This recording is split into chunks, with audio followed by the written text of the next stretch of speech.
Okay, so let's start today. So we were in the middle of discussing PEC learning. And last time we learned about basics of the PEC learning. So here's a quick reminder about what we learned before. Okay, the first thing that you learned was I give you motivations about PEC framework. It is a kind of most basic framework that formalizes the difficulty of the learning problem and in some sense provide the notion of correctness of an algorithm with respect to the learning problem that solves a learning problem. And in the definition of PEC framework, we look at a few concepts, and these are we look at two concepts called generalization error and empirical error. The first one is written as R of H. The second one is written as R head of H. And they are, in a sense, measures of success. So they are measuring how good the learn hypothesis is. So H is a learn hypothesis, which is a function from input space to output space Y. In our case, the output space is just 0 and 1.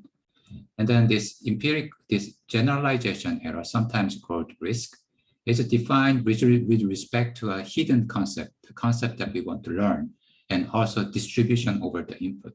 So it's a probability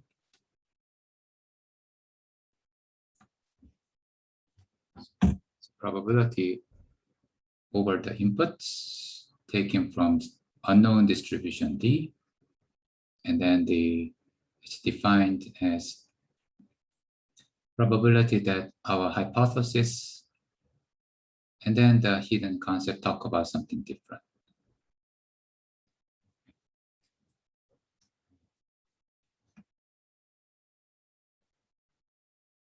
So this writing is not perfect. I mean, there's a delay between my writing and what I can see on the screen. But anyhow, so this is also can be expressed as an expectation over X, which is as H of X not equal to C of X. Okay. And then, so that's the quantity that we want to minimize ideally. But the problem is we don't know D.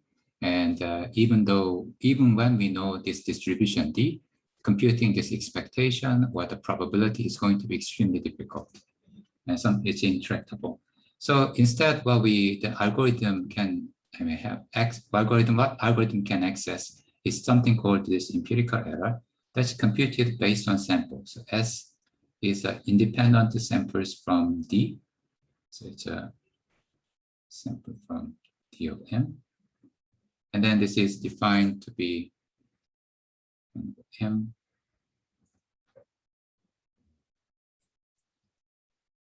It's an average error that H of X is not equal to C of X. Okay. And that also can be written as an expectation over so-called empirical distribution. X not equal to C of X. And this definition, also we're using these, right? We give a definition of the vulnerability. Sorry. Anyone who turned on their speaker? Turn it off. Okay. So we said I said in the previous lecture, I said the concept class C. So C is a set of functions from input to output. And then we want to learn this function. So that's what we want to have.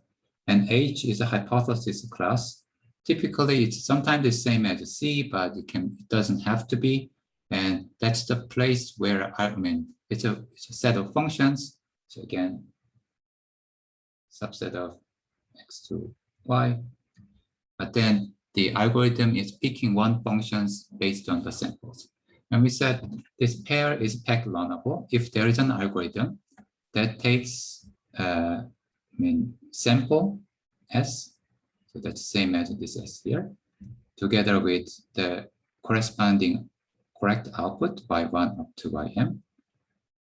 And then it produces hypothesis H. And there's a polynomial such that for any problem, so any concept, any learning problem, and any distribution D,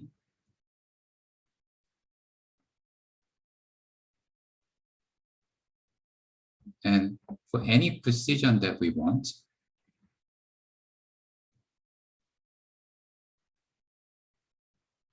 and if the number of sample is greater than this polynomial,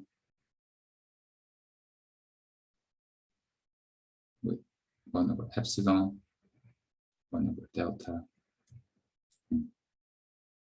and then the n is the size of the input,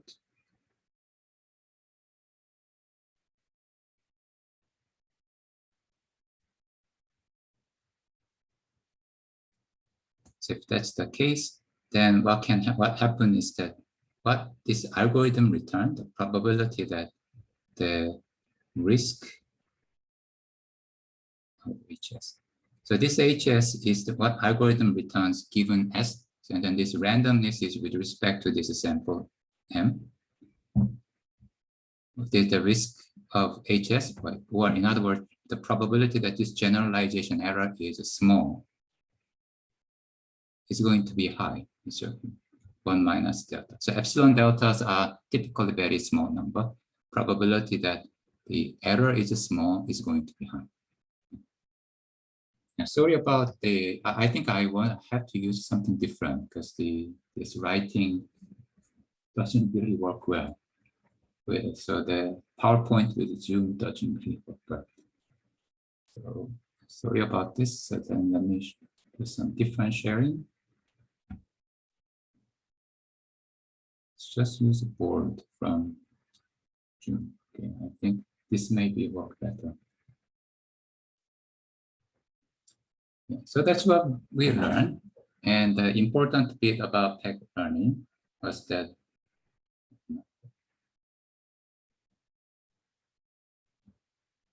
so important bit about PEG is that it's a sample complex, it's a polynomial sample complexity.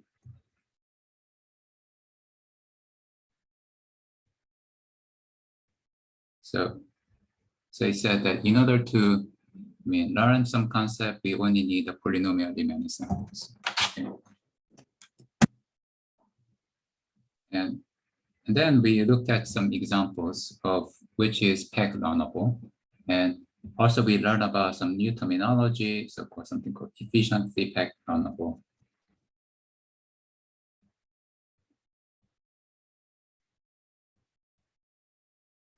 Which means that we can solve problems. I mean, the algorithm that exists, that has to exist in the definition of PEG, should run in polynomial time. Okay. So that's what we learned. And what we're gonna do today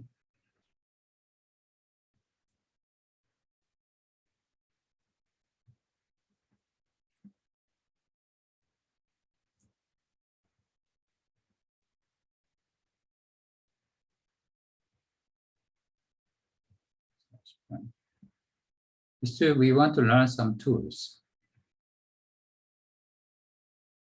to show PEG learnability. So this tool is not perfect. So actually we're gonna learn not tools, but a single tool. That's some theorem that we're gonna learn. But if you get used to this theorem, then you can prove PEG learnability for and for wide class of problems that you will see in the exercise today. And then second is that while studying these tools, actually this tool itself, which is a form, which takes the form of a theorem, I mean, is more general than the setting of PEG, this PEG learning framework. So there are settings where PEG learning doesn't really apply well, but the tools can still apply in a more general setting. So we're gonna study generalization bound.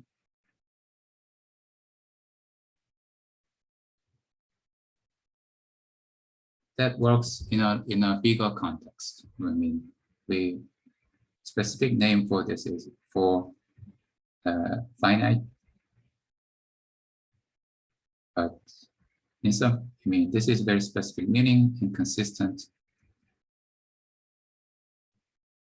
hypothesis. So these are the two things that we're gonna learn. And then so there will be two theorems, one theorem for number one, another theorem for number two. And then for theorem for number two is going to use one form of concentration bound, which is called Hofding's inequality.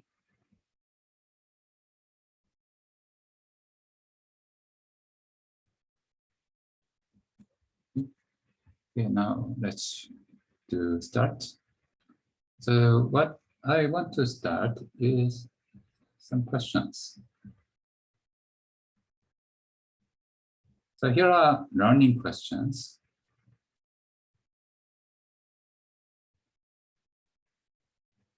And so here are learning problems. The first learning problem that you saw before, but in all the learning problem, the input space X is going to be the values of variables. So we assume there are n Boolean variables, V1 up to Vn. Input space specify the value of these Boolean variables. So one input specify that V1 is equal to 1, V2 is equal to 0, and everything is equal to 0. So that's one input, X1. Another input maybe V1 is equal to 0, V2 is equal to 1, and everything is equal to 1. So that's our setting. And then the concept class that we're going to learn are going to be specified in terms of logical formulas.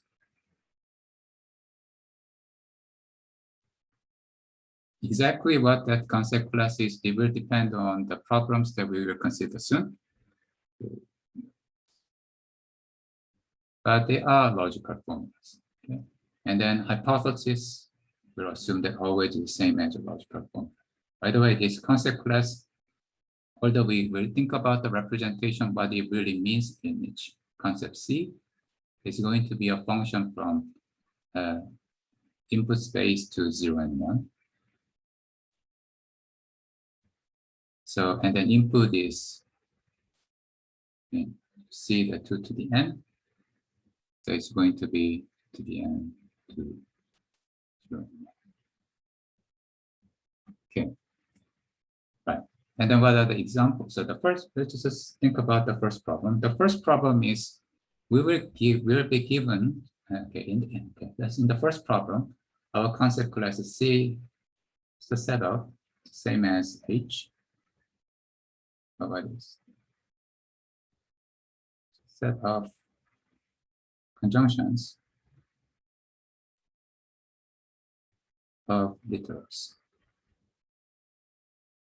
So example in this case, in one example concept, C can look like this, X1 and X1.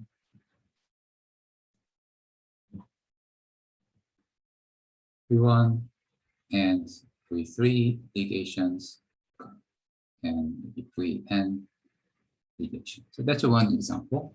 Another example concept C2, maybe V2 and V3 and Vn. And they don't contain disjunction. It's just conjunction of variable or its negation. So this what C1 say is that if you are given inputs, like the one you see here, and we evaluate all the Boolean variable that appears, like a V1 and V3 and Vn. And if V1 is true, V3 is false, Vn is false. In other words, V1 is 1, V3 is 0, Vn is equal to 0. Then we will return 1. And otherwise, we were going to return 0. Okay, so that's what this concept represents as a function. So the question is, we are given, we have unknown distribution over the input.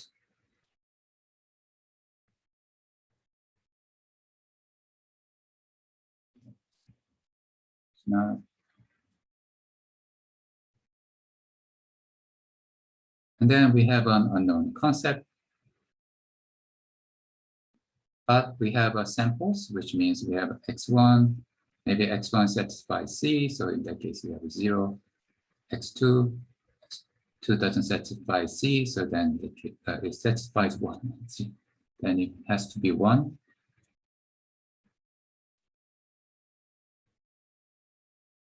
X2 doesn't satisfy it, has to be 0 and so on. We have xm, maybe 1. And from these, this is sampled together with the corresponding label. Then we want to learn C or something close.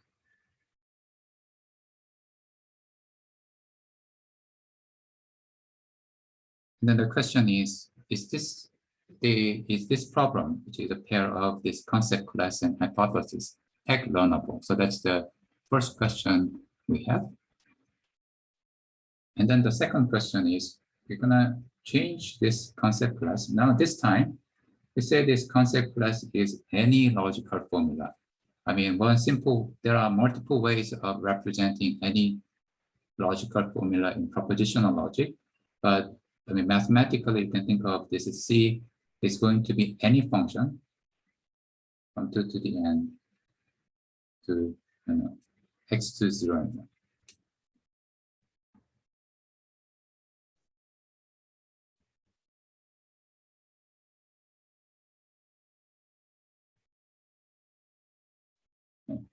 So, and then H is the same. The question is this problem is going to be PEG learnable? So that's the second question. The third question is, now suppose we are thinking about some different concept class. Again, this time C is equal to H. And but this concept class is the set of K-term DNF formula.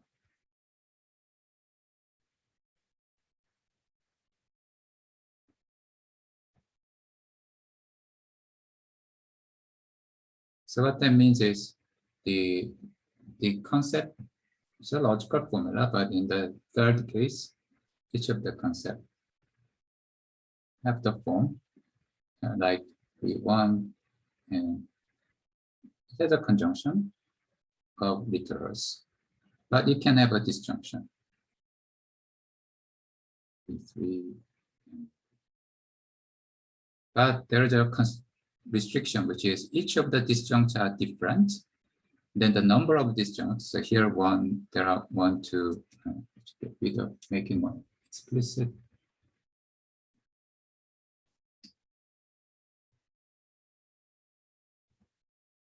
And 4. Right. So there are 3 disjuncts. This is called the 3-term DNF, because there are 3 disjunction here. And well, and this K is fixed, so K can be maybe say 5. And then for this problem, what we want to do is we want to learn the DNF formula which has at most 5 disjuncts, okay, in the formula from examples. So that the question becomes, is this problem going to be PEG learnable? And one thing that you can easily notice is that because this concept class is in number 3, K-term DNF formula is in a sense larger than the concept class in number 1. Also, concept class in number 2 is larger than the concept class in number 3. Concept class in number 2 is essentially all the propositional logic formulas. So the problem of this learning problem will become more and more difficult when we move from 1 to 3 and 3 to 2. Okay. But the question is, which one is PEG learnable and which one is not? And also, which one is efficiently PEG learnable and which one is which one is not? So I will give you maybe 2 minutes to think about it. So one thing that you can think about it is that think about an algorithm for solving these problems. So for number 1, we already talked about algorithms in last lecture. It's a different color. But number 2 and 3, we didn't talk about it. So think about these some algorithms. And then I will explain some theorem. If you use that theorem, that can be used to show certain thing is PEG learnable. Okay. I mean, it's not enough to show that, I mean, that theorem is not strong enough to give a non-pack runnability, but they give a good indication about which problem is pack run.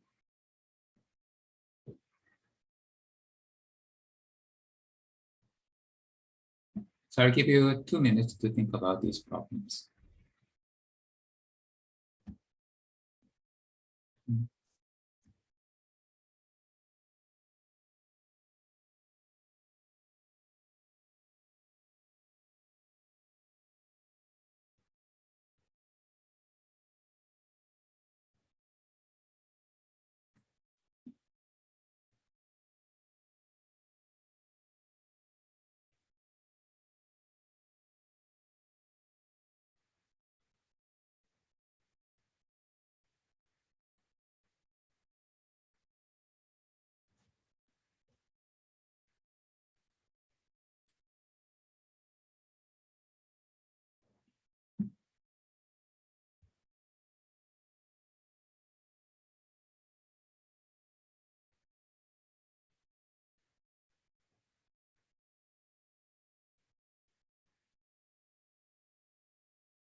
I think the Hyunwoo got the right answer. Yes. So let me just give an answer first, and then maybe give a justification based on the theorem. So the first one is pack runnable, and it's actually efficiently pack runnable. And second one is not. So that we won't be able to show it's not pack runnable, but our proof attempt will fail. Okay. But in fact, it's not pack runnable. The third one is pack runnable, but it's not efficiently pack runnable.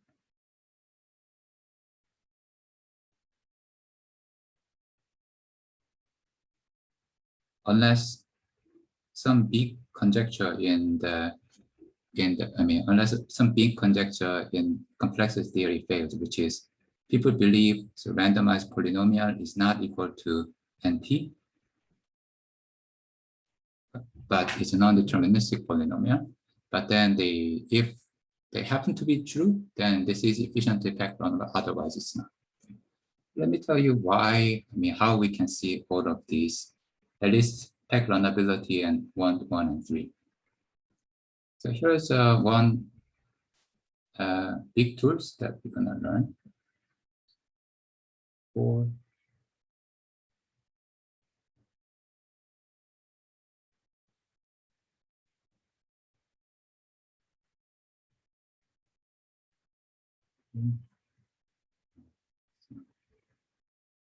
Number 4.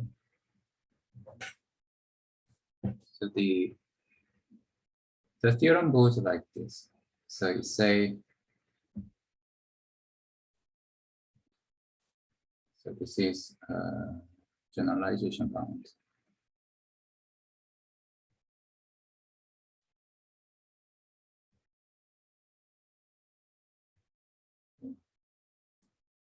Finite,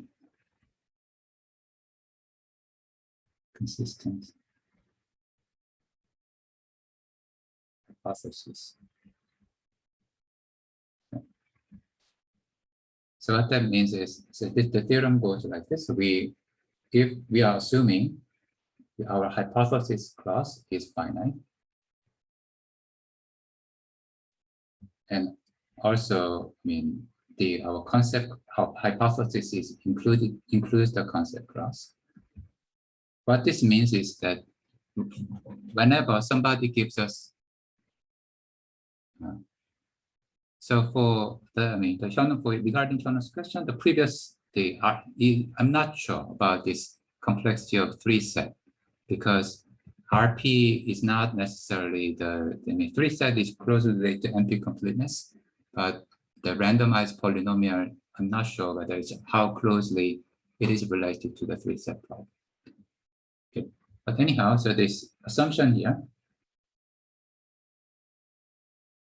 is that our hypothesis class is finite and concept is included in hypothesis class, which means whenever somebody pick a hypothesis to generate sample together with corresponding labels, we can always find some H hypothesis such that the risk of H is equal to 0.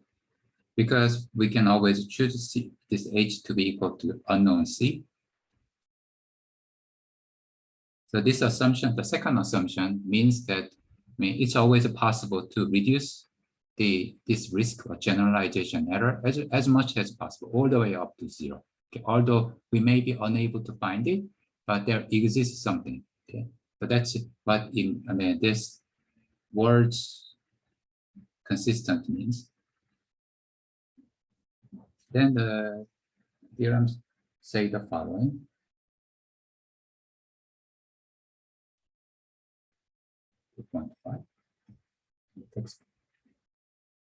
And suppose that we, before the theorem, let's talk about theorem. Suppose that we have an algorithm A, so that takes sample together with label and return on hypothesis, and returns an algorithm such that for any target concept C, which is unknown, but it's a part of problem specification, and any distribution D, probability over X, also any sample, the X1 up to Xm, sample from distribution. We can always find the algorithm always returns, so algorithm will be given S together with Y1 to corresponding Ym. So these guys are generated by C. That's always going to return H of S, whose the empirical risk is going to be 0. So it's really find some optimal solutions as far as this empirical risk is concerned. You reduce the error as up to 0 essentially. So this is sometimes called consistent algorithm. So if you have such an algorithm, then here's a property of that algorithm. The property said for all concept class C, concept, and then for all distribution over the inputs, for any problem, for any precision that we want, and if the and for any number of samples, if the number of samples is like this, minus epsilon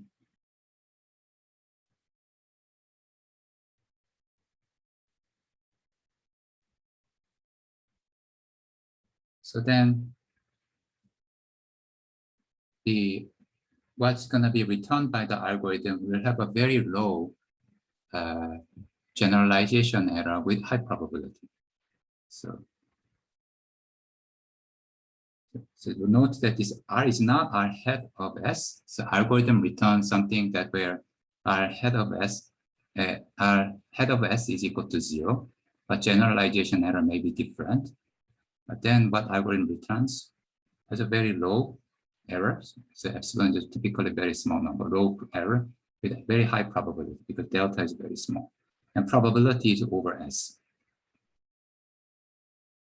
So because the sample is randomly chosen, so and HS is what's returned by the algorithm. So that's the theorem that we're gonna show. But let me just say, read it again. What this says is, if we have a consistent algorithm,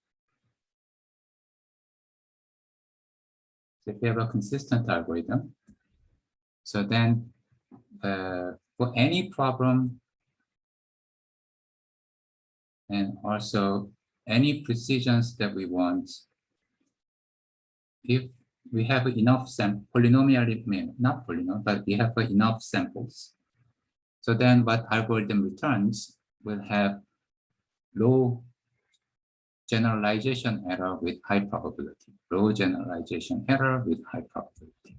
So that's what the theorem tells us. Now let's digest the theorem a little bit. The first thing I want to point out is that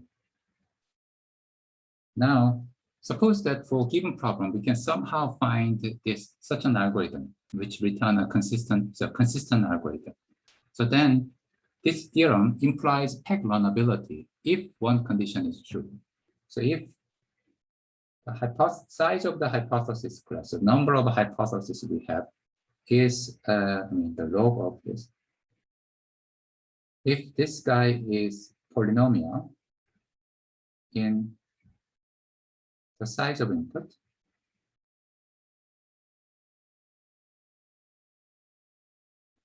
so then the above theorem implies peg learnability. Why is that? That's because if the log of h is polynomial,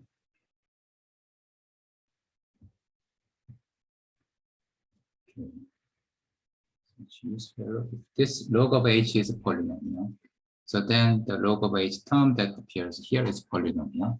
And then the lower bound on m is going to be polynomial. So that's exactly meets the requirement of the peg learning. Peg learning say any problem, any precision, if we have a polynomially many samples with respect to the precision and the size of the input, then we can achieve the algorithm will achieve very low error with high probability. And this whole thing, polynomial sample complexity exactly fits here if the log of h is polynomial. But this one doesn't say that we have an efficient peg learning argument. That some problem is efficiently peg learnable because it doesn't require this algorithm is the consistent algorithm we assume. This theorem doesn't say anything about this consistent algorithm runs in polynomial time. So it's only about the peg learnability. Okay. So now let's use this theorem to answer the question that we started with. So we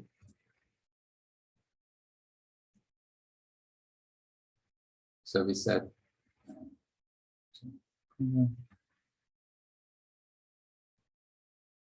that's right. So if this is only for the sufficient condition, it's not about necessary condition.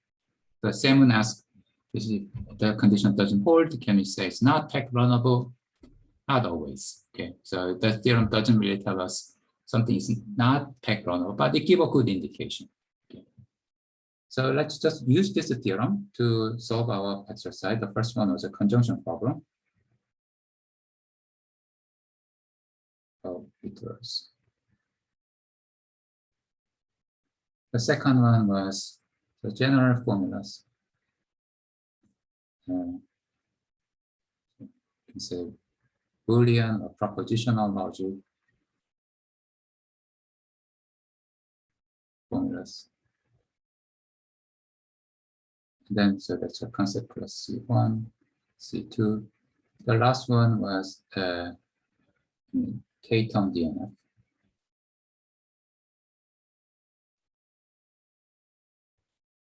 It was a C3. Okay. So I will give you 2 minutes to, and then I will 3 cases. So this 3 case, our input space was the 2 to the n, which means that for all it's a set of functions from the variables to the Boolean variable to their values. So use this theorem to show, the first and the third case are peg learnable. For second, show that the bound that this theorem gives us is not polynomial. Give you 2 minutes to do this exercise.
Okay, so solve this. So in the first case, we said this why this is peg runnable. It's quite easy. The first case we have a log of the number of hypotheses. Is that actually this is bounded by log of 3 to the n. Okay. What are the hypotheses? Hypothesis is conjunction of variables and then or it's a negation of variable or nothing. So for each variable, we can either include it as it is, like we want, we decide not to include it, like V2.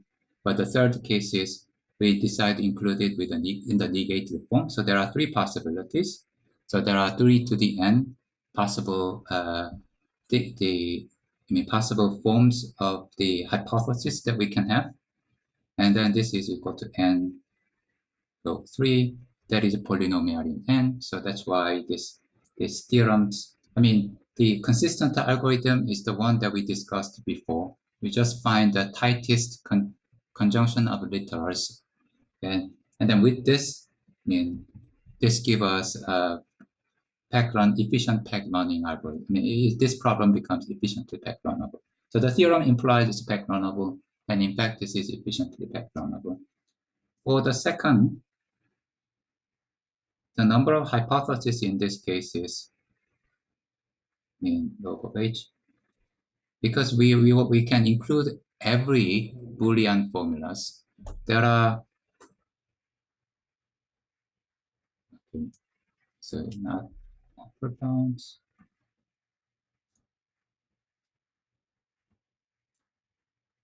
So there are at least 2 to the n.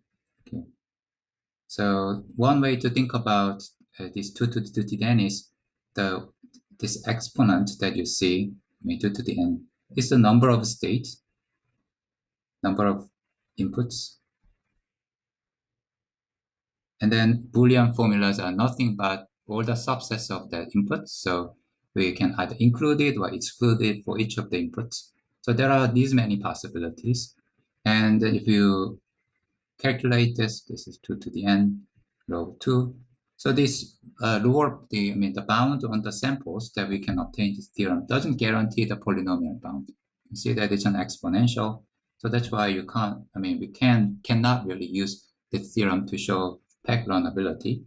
For the third one, so K-term DNF, what happened is that the number of hypotheses in this case can be, so there are hypotheses which have zero disjuncts. So there's only one, number of zero disjuncts, which is going to be false. And then there are hypotheses which have a one disjunct that's the same as 3 to the n, because it's a one disjunct, but each disjunct is a conjunction of literals. And there are cases which have two disjuncts, then we have a 3 to the n times 3 to the n, and so on, up to 3 to the n times 3 to the n, which have k products. But that is same as bounded by k plus 1 times 3 to the, extend this a little bit, erase.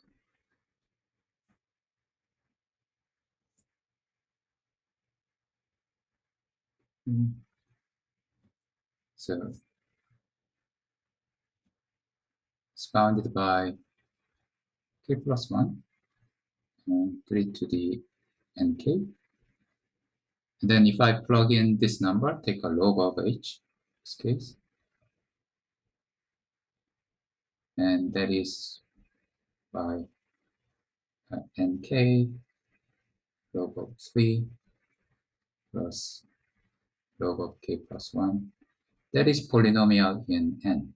Okay, so that's why this is a peg runnable. However, if we decide to vary k, so k becomes a part of the input, this no longer becomes polynomial.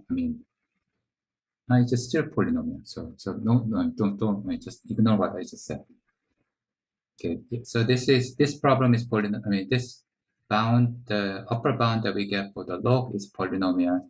So which means that the lower bound that we get here is going to be a polynomial bound on the size of the input. So that theorem implies a peg learnability.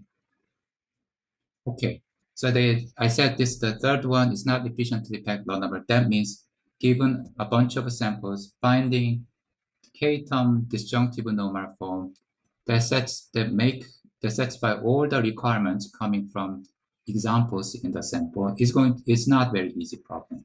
Okay, so that's what we said. Okay, so let's move to the next. So then the question becomes how we can prove this theorem. So the theorem said we have a consistent algorithm here, and then for any problems, if we have these many samples, so then the result of the algorithm, which is consistent, is good with high probability. So how can we prove this? So here's a proof of that theorem.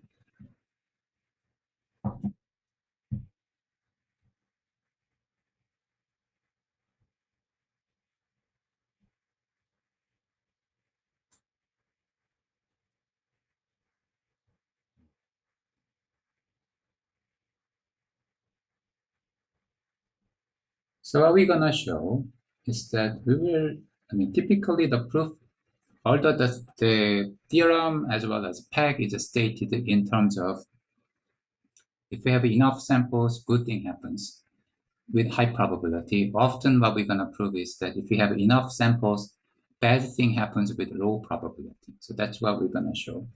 So we'll assume the theorem, there is a consistent algorithm,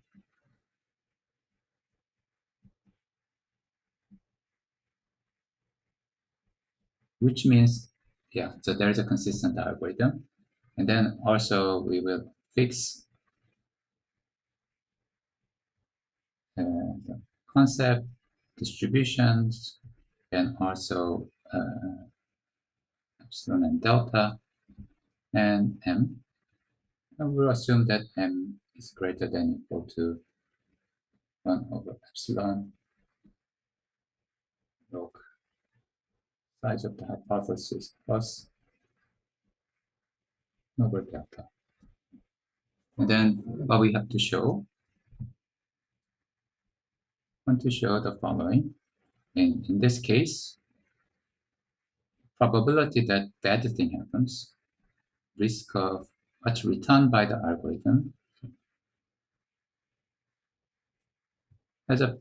is bad, which is have an error greater than epsilon is very low. So with a low probability where this happens. Okay. Now how to show this? So here we use so-called uniform bound, which means that when we do the reasoning, do the proof, we are doing the proof irrespective of what's going to happen inside the algorithm. Since proof is insensitive to the internal survey, what's going to happen inside our algorithm. All we're going to use about the algorithm is that it's going to return a consistent hypothesis with respect to the sample. Okay. So what we're going to show, we will show that, so one important observation is this. If our h of s is greater than epsilon, that implies there exists a hypothesis such that is, so here we are fixing sample. So we are just doing the usual reasoning, nothing about probability. So if we have our h of s is greater than epsilon, then that implies there is a hypothesis where its empirical risk is equal to 0. Empirical error is 0 because that's what algorithm returns. But its real risk is going to be high. H-S.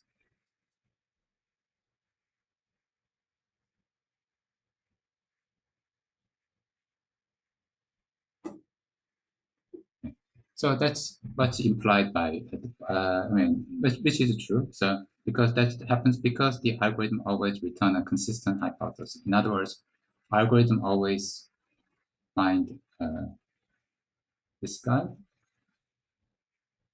something which satisfies this property. So if the R of H of S is greater than epsilon, then what you see on the right-hand side of the implication is true. So what that means? That means to upper bound the probability of the bad thing, which is what we care about here, we just need to upper bound the right-hand side of this implication. So that's what we're going to do. So we'll compute the probability.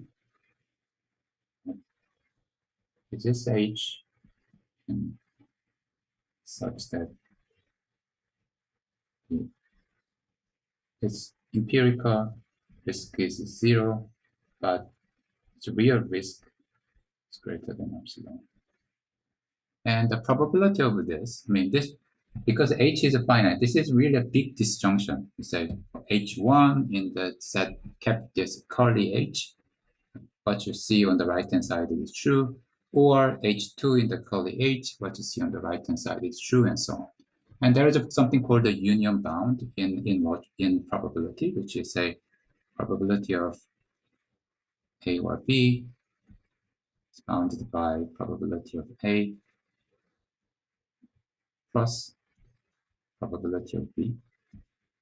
So if you use this union bound, then this is bounded by sum over all H, which satisfies this condition. That has nothing to do with S, so it's not a random quantity. So RH is greater than epsilon. For all H satisfy these conditions, we want to compute its probability that this empirical risk of H is equal to 0. And if we sum all of them, that's going to give us an upper bound. But what is this empirical risk? If you unpack this definition, H is greater than epsilon. This means that we have a probability that this empirical risk is equal to 0 means for every H, every sample,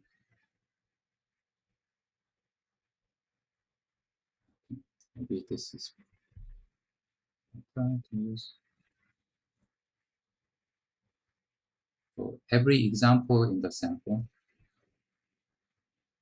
H of xi same as C of xi. Now we know each of xi are independent, and then what this property says that for whenever we pick an independent sample from this S is coming from this DM, whenever we sample X from distribution D and check these two things are equal or not, then this property say that the probability of these two things equal will be upper bounded by 1 minus epsilon.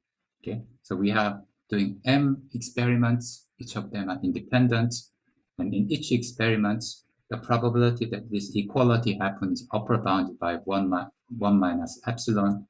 So this entire thing bounded by H. So it's greater than epsilon. So 1 minus epsilon to the power of n, because there is n trial. And then we just upper bound this entire sum by cardinality of H together with minus m, and then upper bound it again using the formula that we keep using, 1 minus x is upper bound by e to the minus x. So it gives us H e of minus m.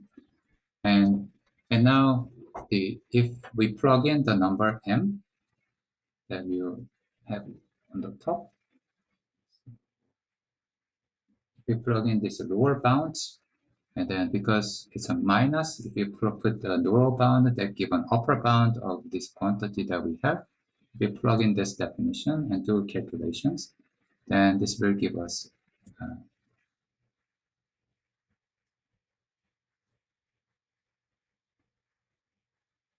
the bound. Sorry about this.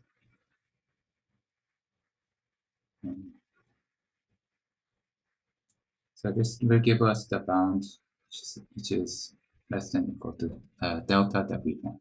Okay. So, I mean, the proof is actually not very difficult, but just, I mean, from the proof, I want you to see the two things. The first thing is that we are using union bound, so here, and then the union bound is really the reason why we have this H. Okay. The union bound produce this sum, and then this H start to appear because of the union bound. So the factor that we have here is due to the union bound. In other words, we want to bound it so that that applies for everything. So this 1 minus epsilon, this step. So that's related to the second step I just want to explain. So so this step is coming because of this RH of, the risk of H is greater than epsilon. Risk means it's a probability that H of X is different from C of X. Okay. So we said the probability that H of X is different from C of X is lower bounded by epsilon. That implies H of X is equal to C of X. The probability that happens is upper bounded by 1 minus epsilon. And then we are now using the other fact, which is S is a independent, it's an independent sample from distribution D. So combination of these two, so this property and independence, that's used to produce this upper bound. But intuitively, what this means is that it's a bit like you are flipping a coin. And if you flip a coin, there's a certain probability that head appears, certain probability tail appears. But the probability of head appears again and again and again will decrease exponentially. Right? Because we keep multiplying something again and again and again. So that's exactly what happens. There is some probability that the H of xi and C of xi are different, but we are insisting then H of xi and C of xi the same in m times in a row, which will have an exponentially decreasing probability. So that's why we have this factor. And then this later part is, it's some step that you'll see over and over again. It's a mechanism to convert something in terms of exponentiation and make formula nicer. Right, so the final remark is the key part of the statement is the theorem is this guy, the lower bound, and if you see actually two more remarks. So if you see this lower bound and one part, this second sum is really coming from this exponential decay, this log of 1 over delta, and the log of H really coming from the use of this union bound. And the log of this size of hypothesis class H, it's related to the size of hypothesis, which means if you use a simpler collection of hypotheses, then this part, the log of size of H part will become smaller and our lower bound will become better. One last remark is, although this is expressed in terms of sample bound, you can rephrase it in terms of the generalization bound in a very simple way. So if you look at the condition here, we can rewrite this condition in terms of epsilon. You just switch the m and epsilon, then you have a lower bound. Epsilon is greater than 1 over m log of h plus log of 1 over delta. Then we have a conclusion. Probability of epsilon small. But now, this statement, so really, if this happens, and then you can make this statement as tight as possible by replacing epsilon by its lower bound. If you plug in the lower bounds, then this probability will become very large, right? So if you plug in the lower bound, that will give you so-called generalization bound form of this statement. So if you plug in the lower bound, as the following form, probability that the risk of the result of the algorithm is 1 over m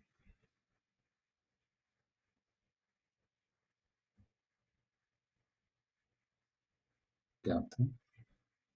It's going to be bounded by delta.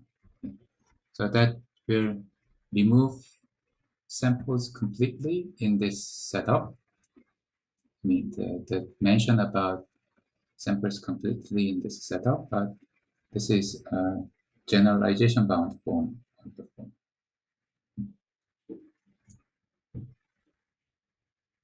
Yes.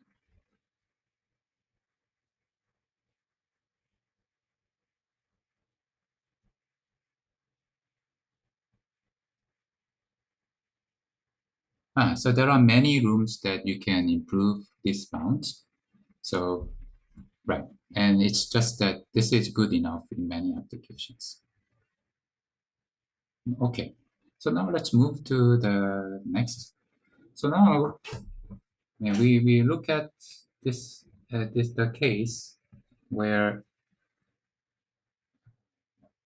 5 move to a bit more general case. Okay. What is more general case? More general case is this one.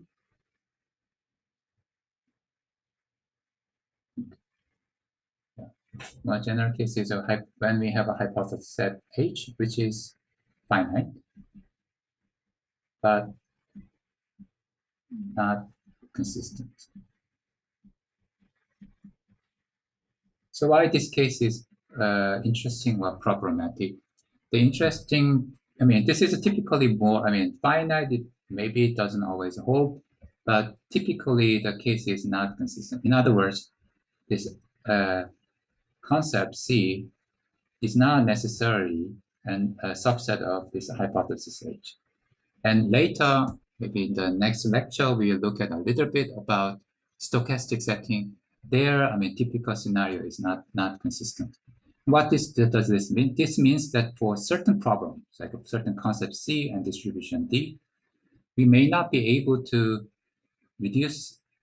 find H such that R of H is pretty small. So there may be some lower bound. The lower bound may be 0.003.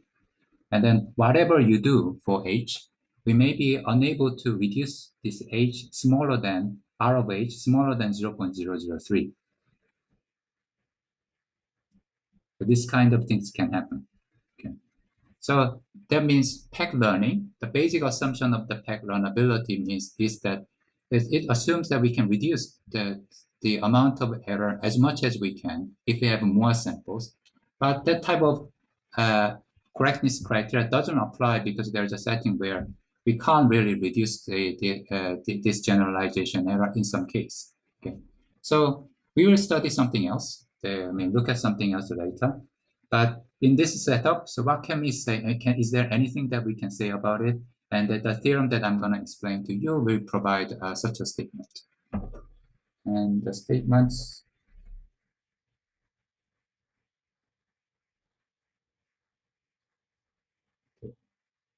goes like this. So it's a theorem 2.13 in the textbook. It assumes that this H is finite. I mean, maybe consistent, doesn't really matter. If it's consistent, previous theorem give a better bound. This one gives not as good bound, but it still applies. Okay. And then if H is finite, so then I'm say the following: for any problem, which means any concept and distribution, for any precision we want, and if the number of samples, so it's not written in this way, but I would do it this way. If the number of samples is 1 over 2 epsilon square. That's log of each plus log of 1 over delta. So then we have a probability that the real risk,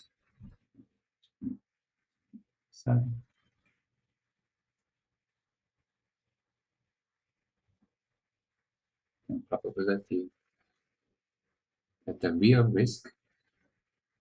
So previously we said the probability of real risk is bounded by epsilon. We cannot do it because, I mean, R of H, just like the scenario I told you, maybe unable to make the R of H as small as we can. So in this setting, we say something different. We said if R of H is upper bounded by our estimate using samples, this is with empirical risk, plus epsilon is going to be very high. In other words, so this is theorem talk about something weaker, which is about some generalization bound. I'm gonna tell you about generalization bound form soon. But so the setup is very, very similar, but the conclusion set is has a bit of a different form. Say instead of saying R of H is smaller than epsilon, we said R of H is smaller than equal to the error that we can find in. So the error we can measure using the samples and with high probability. In other words, the estimates of the error by empirical error is a really good estimate. They give a reasonably good upper bound in most of the cases. Then the typical form that you will see later, we can also state, okay. So moving on, let me just compare this with the previous one. This looks pretty similar to the previous one, but there are key differences. So one key difference is here we have a 2 times epsilon square. But if you go to the previous statements, the previous statement have just 1 over epsilon. Okay. So the bound we became epsilon to 2 epsilon square. And of course, the conclusion is different, but that's on something that we cannot avoid.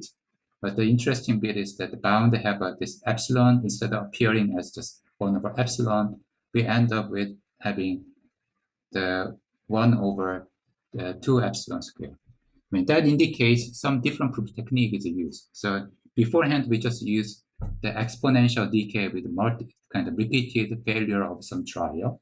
In this case, we are using some concentration bound, which say if you take an average of some independent random variables, that gets closer to the real means when the number of samples increases.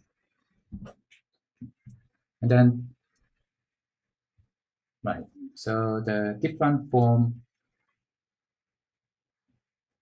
is different, but more common form is given by generalization bound.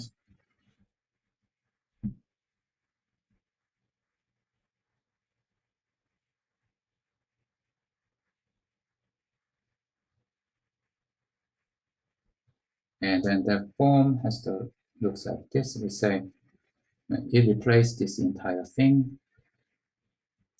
So it's an equivalent statement. It says the probability that R of H is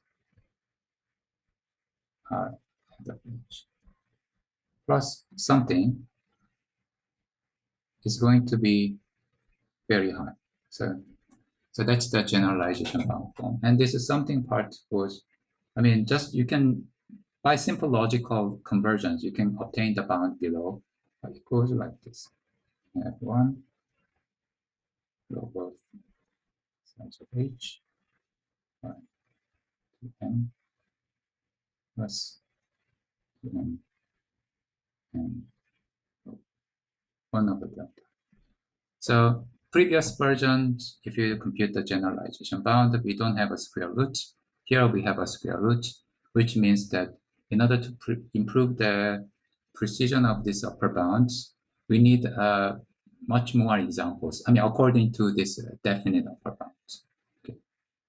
So now the question is, how can we prove this theorem?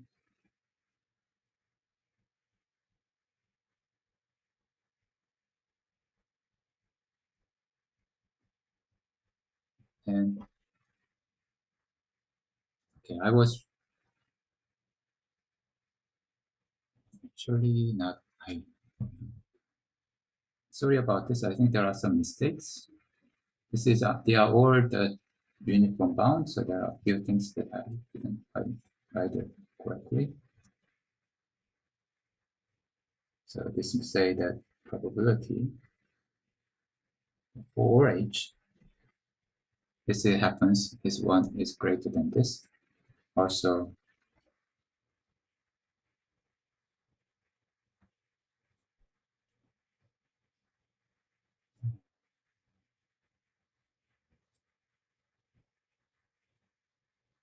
probability of 4H is bound happens like this. So because of this universal quantification, it's called the uniform bound statement.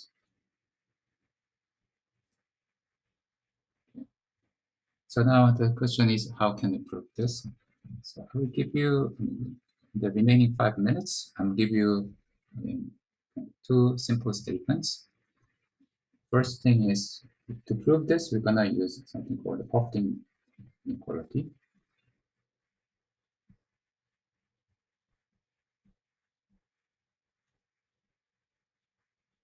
So we will use some simpler form of Hofting's inequality. What does Hofting's inequality say? That's a theorem E2 in the textbook. It says the following. So you say we have a random variable x1 to xm, and suppose that they all have a value between a and b. The theorem stated in the textbook more general, but this is good enough. Then suppose we define they are independent, but they don't have to be identically distributed. It's just independent bounded random variables. We define their sum. 1 to n. So then we are asking, so maybe just we are asking the following. So we said, what's the probability that this is sum? I mean, just think about the average instead of sum. Call it average. Then we can compute its expected value of this average. Okay. It's going to be an expectation over n. So then the question is, this AM, is it going to close to this expectation of AM? Our intuition said that yes. I mean, if M grows to infinity, maybe they becomes very, very close. And Hofting's inequality says actually the intuition is right. So they says the following: the probability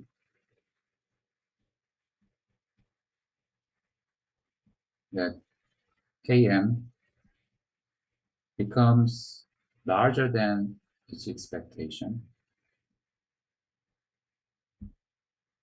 with epsilon amount is going to be bounded by initiation of -2 and epsilon square -a square. So, I mean, this range matters if the range, so because it appears as b minus m. And then this epsilon also matters because it's by the epsilon square. But one thing that you can notice is that if m grows, I mean, m in the exponent will become large, then exponentiations of -infinity is equal to 0. So this probability will become converted to 0. Okay. So let's say if am becomes larger than the average by epsilon, will be bounded by this exponential probability. That means this exponential term. Also the probability that am is smaller. So then AM by expectation, this average by large amount.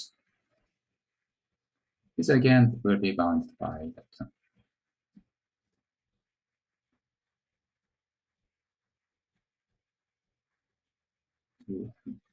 Square. So that's the Hopkins inequality. Now, just give me, I may use 3 more minutes, and sorry about this, but I want to show you how this is relevant.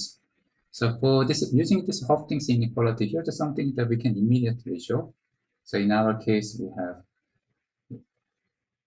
that says corollary 2.11, the textbook. We have H from hypothesis. So we are not talking about every H, we are talking about single H in our hypothesis. And we pick some delta. And C, E, M are all fixed. In this setting, here's something that we can say. So the probability that R of H, so it's for specific H, is bounded by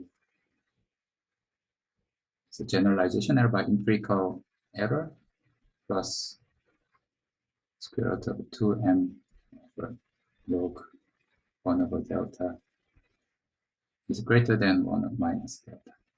And that's an immediate consequence of this Hopkins inequality. And let me just show it to you and then finish why that is the case.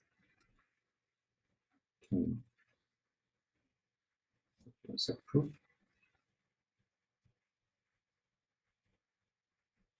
So we're gonna show that it's negated form. The negated form say the following: probability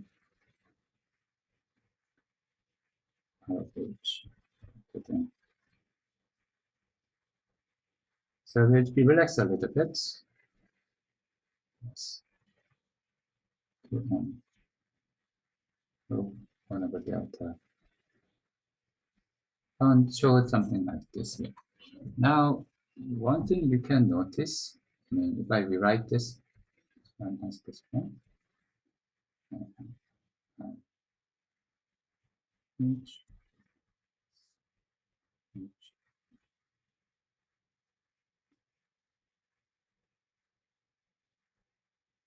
So you can log 1 over delta.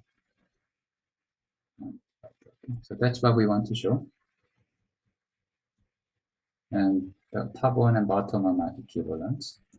And then if you see the one below, it has a very similar form as the Hopkins bound.